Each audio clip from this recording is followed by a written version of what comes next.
So Stag African, and you have a vested interest in proving the importance and the value of having students in accommodation on site or near universities. But what does your research show in terms of the correlation between accommodation for students and their academic performance? It's absolutely dramatic. In actual fact, I would almost go so far as to say that we shouldn't be sending students to university, especially first-year students, unless we provide them with accommodation. The pass rate of students that are actually in residence is about 80%, and if they're not in residence, it can drop down to 30 or 40%. So it's almost a huge waste of money for us to send students to university unless we provide accommodation. You know, being a student is a total package. Funny and interesting thing is when I was at university, 80% of us were in residence, and we were safe, secure, we were fed. All we had to do was study, socialize, and play sport. And it was very, very much easier for my generation to go to university and succeed. This generation, I spends an awful lot of time just trying to survive. Then, on top of that, they try and study. So it's a very, very difficult environment for our students, and I do understand their frustration. Yeah, and it's not only time, it's the cost of travel, it's the risks of travel, it's the, chunk of your day that it takes out of being able to work through your course material.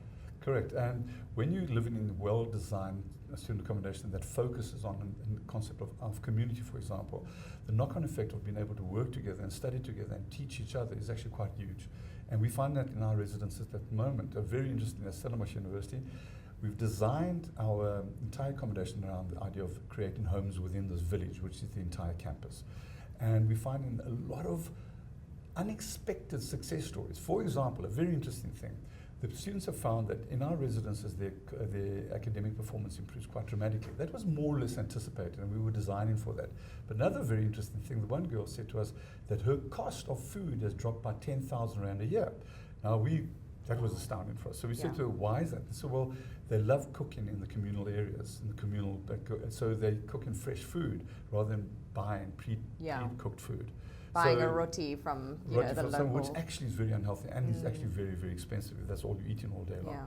So that was quite an interesting little sideline. So there we have a student studying, cooking and preparing food with their fellow students, which is a massive sense of community development, and then at the end of the day saving money. So that was something that we didn't expect to find, I must say. I mean, that is a great argument for what you're doing. If it's allowing students to save money on food, for example, build a sense of community, which probably feeds into the academic performance, and also kind of social integration, maybe levels the playing field between different classes and races in a university environment.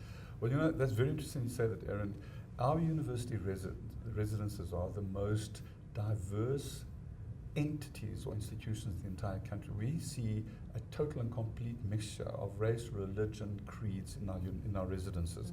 So the concept and the idea that in a residence are people from different countries, for example, I think it's critically important, because a very important part about university is that you actually learn to deal with people of different cultures, different places, different creeds. We learn from each other. And I think it's a very, very good part of the education of actually going into the broader community when you leave the university, is that you're already accustomed to negotiating with people that come from a totally different background to you.